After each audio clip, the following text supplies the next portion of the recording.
Hey guys, so wanted to put a video together here, going over the amortization chart for you guys. So with the amortization chart here, as far as this goes, this is one of the concepts or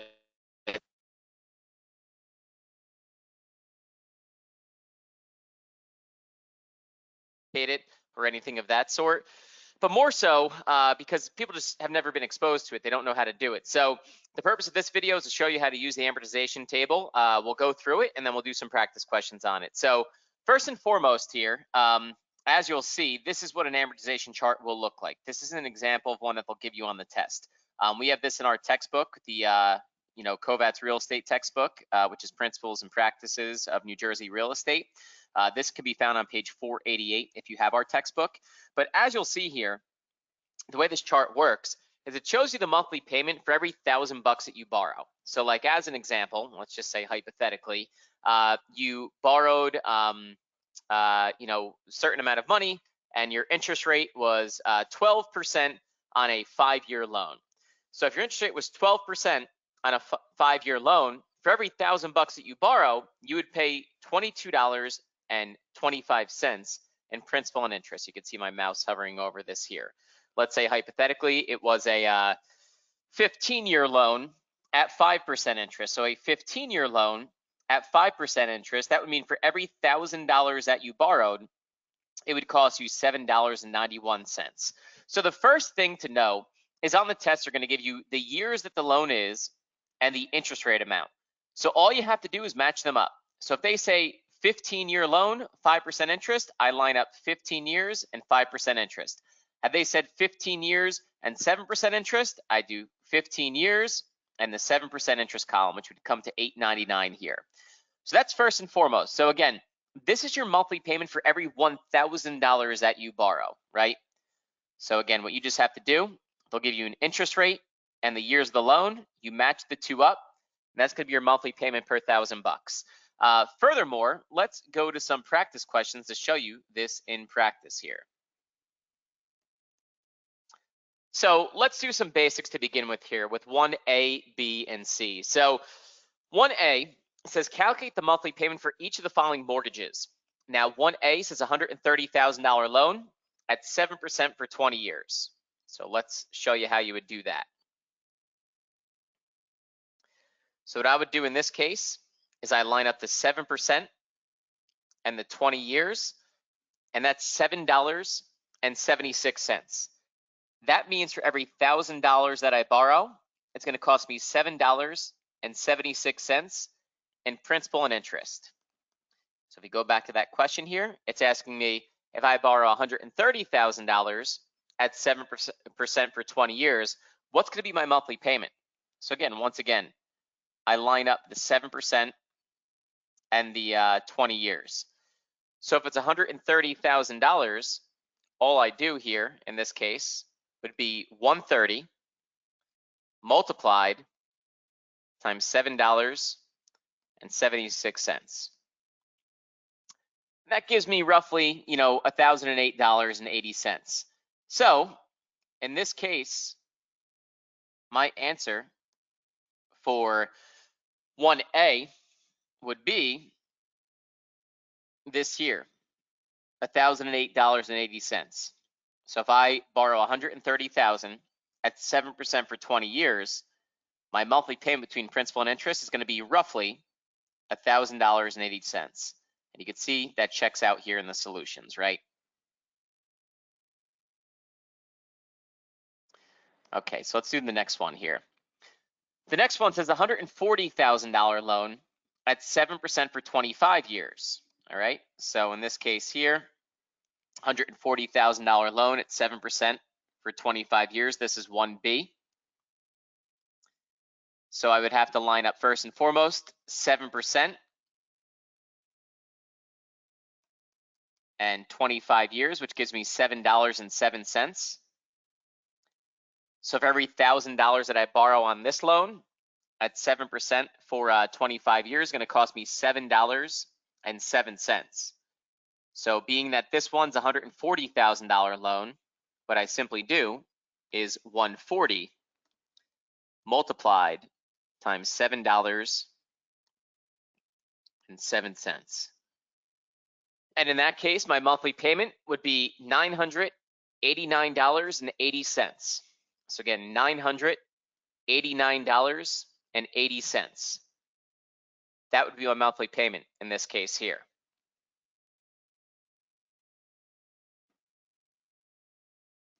So again, the question 1B was you borrow $140,000 at 7% for 25 years. What we first did is we lined up the 7% and the 25 years, and you'll see that's $7.07. It's a $140,000 loan.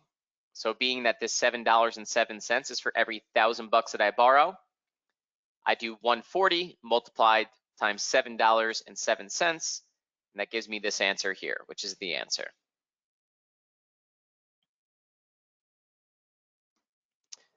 All right, and then to do one more, 1C, this is a $150,000 loan at 8% for 30 years.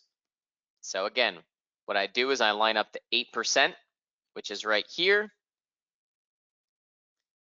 and the 30 years, which is right here.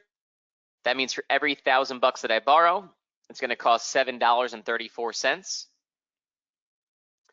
So in this case here, I just do 150 multiplied times $7.34. And that gives me $1,101.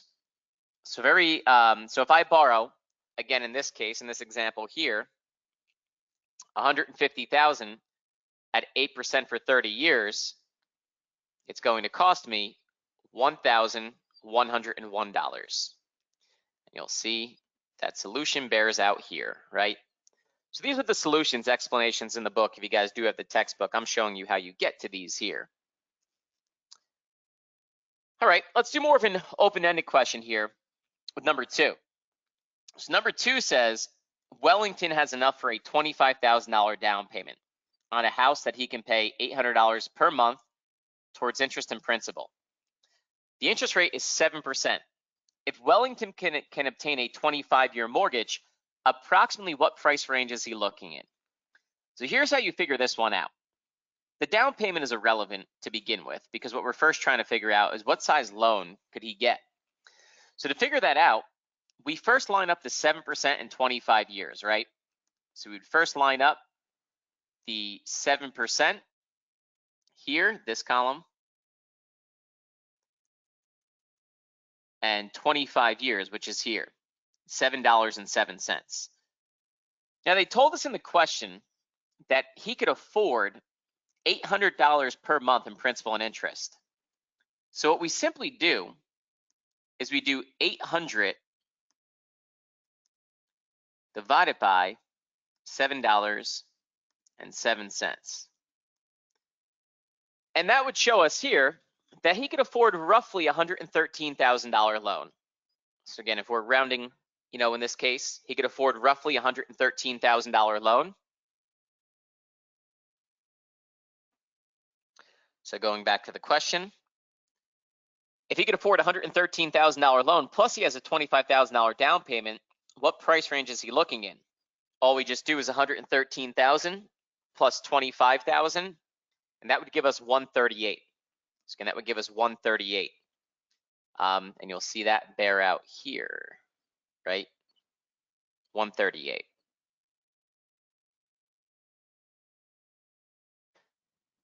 And then number 3. Number 3 says Simon bought a house for $150,000. He made a down payment of $30,000. He obtained a mortgage loan for the balance at 7% for 25 years. A says find the monthly payment. B says make a loan payment schedule for the first 5 payments. Don't worry about B. You're not going to have to make a loan schedule, payment schedule, things like that. But let's find the monthly payment here. So if you put down $30,000 and bought it for $150,000, his loan amount is obviously $120,000, right? That's his loan amount in this case. So what we do is we would line up the 7% and 25 years once again. So if I line up the 7% and 25 years, which is now the third time we've done this, it comes out to $7.07.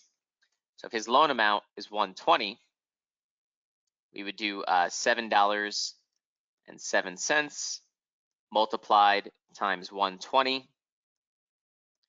and that would give you his monthly payment of $848.40, which you'll see come out here, right? Again, his loan amount was $120. And as you see in the question, where is it? Here, again, his loan amount was $120. His loan was for 25 years at 7% interest. That means for every $1,000 he borrows, it's going to cost $7.07. So all we do is $7.07 multiplied times 120, and that's how we get this 848 here. All right, so that is how you use the amortization schedule and table. And hopefully now on the state exam, I know they ask a few questions on this. Hopefully now you'll be able to ace this part of the state exam. So if this is the last little bit that you need to know to put you over the hump and have you pass, hopefully this has helped out. And as always, if you guys have any questions, feel free to reach out. My name's Kyle Kovats with Kovats Real Estate School in New Jersey. If you or anybody you know is looking to get their New Jersey real estate license, feel free to reach out to us anytime you would like to. You could easily find us on our website, which is just kovatsschool.com, or always feel free to give us a phone call at our office at 201-843-7277. Thank you guys, and have a good one.